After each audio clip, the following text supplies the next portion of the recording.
έργου το παραμύθι του Υπότη στα αγγλικά. Κάτι το οποίο βέβαια είναι αρκετά δύσκολο, ακόμα και για μένα, παρότι τη μιλάω, είναι μητρική μου γλώσσα μαζί με τα ελληνικά, αλλά είναι δύσκολο διότι είναι ποίηση και ποίηση επικολυρική. Συνεπώς, χρησιμοποιώ και μια ανάλογη γλώσσα, όχι την καθομιλούμενη αγγλική γλώσσα. Και αυτό, για όσους την κατέχουν, ως έναν βαθμό, καταλαβαίνετε, νομίζω ότι είναι αντιληπτή η δυσκολία της. Να πω δύο λόγια για το έργο. Όχι πολλά, δύο λόγια, γιατί νομίζω τα περισσότερα είπαν οι προελίσσαντες. Δεν είναι παραμύθι, που σημαίνει παραμυθία και παρηγοριά, που λέμε στα παιδάκια για να περνάει η ώρα τους. Είναι επικολυρική αφήγηση. Είναι μια έμετρη θεατρικής δομής, μορφικής και ουσίας μυθιστορία. Αυτό έχει κάνει η κυρία Λουπάκη. Έχει δέσει σε ομοιοκατάληκτους ιονικούς 15 σύλλαβους μια πάρα πολύ εύστοχα δομημένη επικολυρική αφήγηση της εναγώνιας υπαρξιακής αναζήτησης ενός νεαρού άνδρα, ο οποίος πολεμάει τους εσωτερικούς του δαίμονες σε μια προσπάθεια να ανακαλύψει απαντήσεις στα αιώνια ερωτήματα. Αυτή η έμετρη μυθιστορία σε 15 σύλλαβους όντως είναι, θα έλεγα, και πιστεύω ότι συμφωνούν και οι άλλοι, η πρώτη αξιόλογη προσπάθεια απόδοσης αυτού του είδους γραφής στη σχολή του 16ου αιώνα του κριτικού θεάτρου και δείξει συγκεκριμένα στο έργο του Βιτσέντζο Κορνάρο, του Ερωτόκριτου. Ο έρωτας του Ερωτόκριτου προς την Ερετούσα περνάει από φοβερές δοκιμασίες που θυμίζουν έντονα αυτές τις οποίες περνάει ο πρωταγωνιστής του έργου της κυρίας Λουπάκη για να δικαιώσει την αγάπη του, που τη συναντάει στην πορεία. Και αυτό είναι κάτι καινούριο και όχι εξ αρχής. Πάλι με έναν σατανικό βασιλιά που τον κυνηγάει, που είναι η νέμεσή του. Εκεί υπάρχουν παραλλαγές.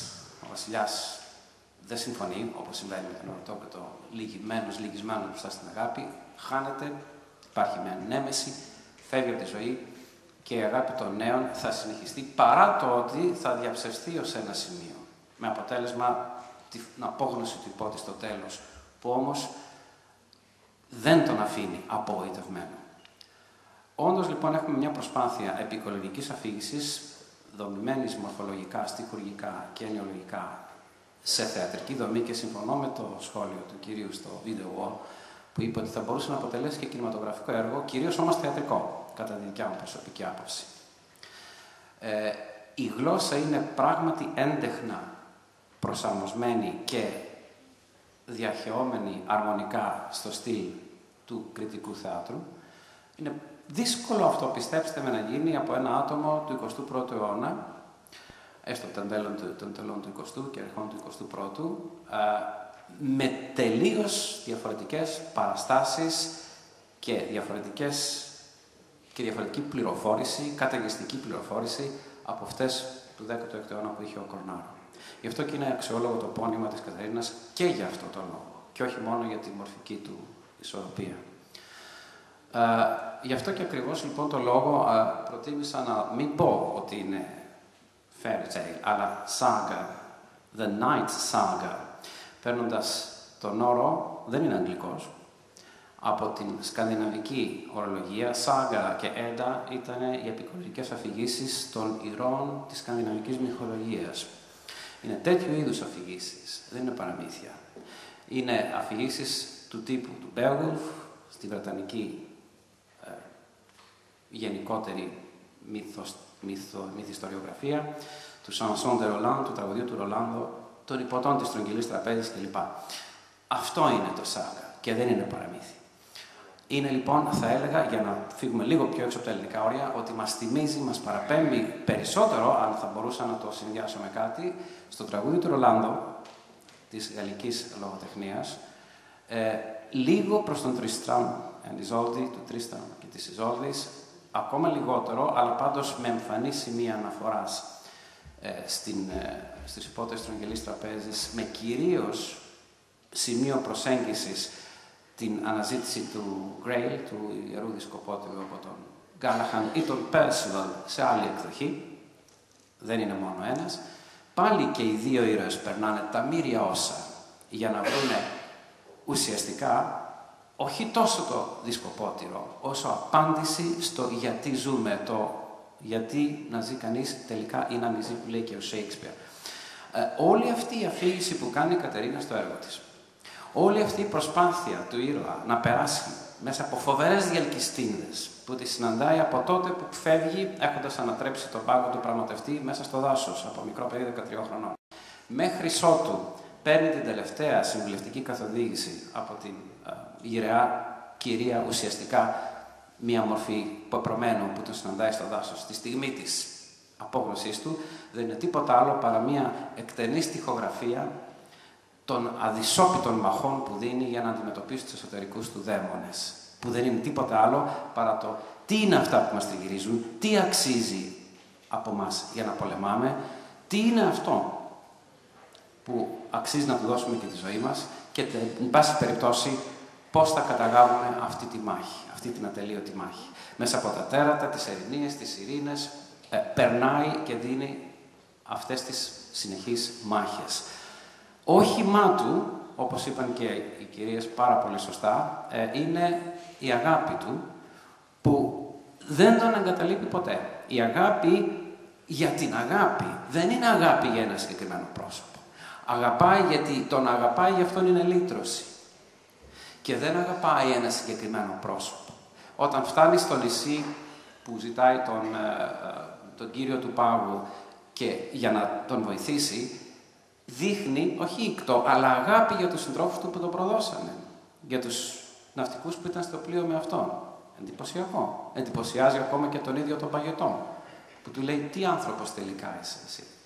Θυμίζει λίγο του Κορνέλιο, το El Cid, τον εθνικό ήρωα των Ισπανών, που με τον ίδιο τρόπο οι Άραβες, οι οποίοι τον ονομάσαν El Cid, τον Rodrigo Diaz de Bivar, αυτό είναι το πραγματικό του όνομα, το βγάλανε γιατί δεν είδαν σε αυτόν το μίσος που διέκρινε τον υπόδουλο προς τον κατακτητή. Απλώς τη τάση για ελευθερία.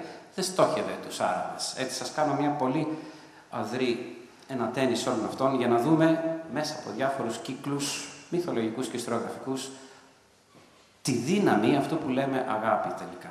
Έτσι και ο ήρωας, καλώς η Κατερίνα δεν τον ονομάζει, γιατί μπορεί να είναι οποιοσδήποτε από εμάς. Και σαφώς δεν έχει όνομα.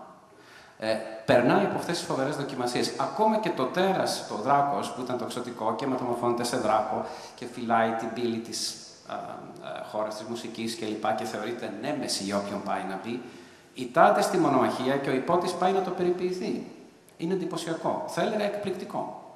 Αυτή είναι η δύναμη της αγάπης. Πάει να περιποιηθεί τις πληγές του δράκου που λίγο πριν πήγε να το σκοτώσει. Τον καταβάλει συγκίνηση αυτό τον εχθρό του και τελικά εκείνος του ανοίγει την πόρτα να περάσει. Βλέπουμε λοιπόν ότι έχουμε ένα θρίαμβο της αγάπης εδώ και να πω πριν φτάσω στο επίμετρο με το οποίο θέλω να κλείσω ότι υπάρχουν στίγματα κοινής προσέγγισης, όχι στη γλώσσα βέβαια, γιατί θα σας πω για ποιο πράγματα μιλάω, αλλά στον τρόπο ροής της σκέψης, καθώς και σε κάποια νοήματα. Υπάρχουν λοιπόν τέτοιου είδους κοινά στοιχεία μεταξύ του έργου της Κατερίνας και αρκετών Άγγλων ποιητών. Ο Τζον Ντον, γνωστός από το «Για ποιον χτυπάει καμπάνα», νομίζω το ξέρουμε το έργο του όλοι, έχει στοιχεία μέσα του και συγκεκριμένα στο έργο The Song, το τραγούδι, The Difference and the Good Moral, δηλαδή η αδιάφορη και η καλή επαύριο, το καλό αύριο, στοιχεία τα οποία δείχνουν προβληματισμό και αναγωγή σε ιδέες που υπάρχουν στο παραμύθι του υπότη της Κατερίνας. Ο George Herbert, όχι τόσο γνωστός, στο έργο του The Collar, το κολάρο και συνεκδοχικά ο δεσμός, αυτό που μας κρατάει και μας αναστέλει, επίσης έχει μέσα στίχους που μοιάζουν πολύ, δεν έχει νόημα να τους λέμε στα αγγλικά, αλλά που θυμίζουν τη ροή του λόγου και πάλι τη φιλοσοφία που υπάρχει στο παραμύθι του υπότη. Ο George Gordon Noel Byron, γνωστός σε όλους μας σαν Lord Byron. Ο μεγαλύτερος φιλέλληνας και ένας από τους πλέον ελληνικά σκεπτόμενους ανθρώπους. Γιατί υπάρχουν Έλληνες που δεν είναι Έλληνες, γιατί δεν είναι συνεχιστές της κουλτούρας μας. Ενώ υπάρχουν φιλέλληνες, σαν τον George Gordon Byron, που ήταν πιο Έλληνες από αυτούς τους Έλληνες. Επίσης γράφει στο When We Two Parted, όταν εμείς οι δυο χωρίσαμε, διαλόγους που θυμίζουν το διάλογο του υπότη με την κοπέλα που τελικά θα αποδειχθεί η κόρη του βασιλιά στη μάχη που ακούσατε να λένε οι κυρίες ότι του έκανε εντύπωση η σκληρότητά της καθώς νίκαγε τους σκότωνους εχθρούς, καθώς και αργότερα όταν του λέει την ιστορία του Ρόδου και ορκίζονται ο ένας τον άλλον αμοιβαία αγάπη. Και τέλος και στον Arthur Tennyson, στο έργο του The Lotus Eaters, οι Λωτοφάγοι, υπάρχουν επίσης παρόμοια στοιχεία. Κλείνω λοιπόν λέγοντας το εξής, και ελπίζω να μην κούρασα. Εδώ έχουμε ένα θρίαμβο της αγάπης. Τον βλέπουμε σε όλη την παγκόσμια λογοτεχνία, είτε αλληγορικά, όπως είπαν οι προλαλήσαντες επιστήμονες, είτε κυριολεκτικά. Και να θυμηθούμε το εξής κλείνοντας, και κάτι το οποίο τονίζει έντονα το παραμύθι του υπότη. Η αγάπη μπορεί να εξουδετερώσει απόλυτα το κακό. Τα τρία μεγάλα όπλα του κακού είναι ο εγωισμός, η δύναμη και η τάση συνεχίζει να εξαπατά και η τάση να καταστρέφει. Η μεγάλη δύναμη της αγάπης είναι τα τρία αντίθετα. Η ταπεινότητα, η αλήθεια και η τάση να δημιουργεί. Αν σε αυτά τα τρία όπλα του κακού απαντήσει η αγάπη με τα δικά της, αλήθεια στο ψέμα, ταπεινότητα στον εγωισμό, δημιουργία στην καταστροφή, το κακό δεν μπορεί να κάνει τίποτα. Και δεν μπορεί να κάνει τίποτα γιατί με αυτά τα όπλα η αγάπη δείχνει ότι θέλει ακόμα και το δικό του καλό. Του κακού, του αντίπαλου. Όπως ο υπότης ήθελε το κακό του δράκου, των συντρόφων που το πρόδωσαν. Επιμήθειο, πέρα από τα ελληνικά δεδομένα, πέρα από τα ευρωπαϊκά, μέσα στα παγκόσμια. Η αγάπη είναι η μόνη δύναμη που δεν γνωρίζει οικονομικές κρίσεις, πολιτιστικές, λογοτεχνικές ή οτιδήποτε άλλο. Θα κυριαρχήσει και κυριαρχεί είτε το θέλουν κάποιοι είτε όχι. Όταν άλλες αργότερα γενιές έρθουν μετά από εμάς, θα λένε πάλι τα ίδια για την αγάπη που λέμε εμείς εδώ και θα ορκίζονται και θα συνεχίζουν να μιλάνε στο όνομά της. Είτε είναι Έλληνες και καμαρώνουν γι' αυτό και καλά κάνουν, είτε δεν είναι. Ευχαριστώ.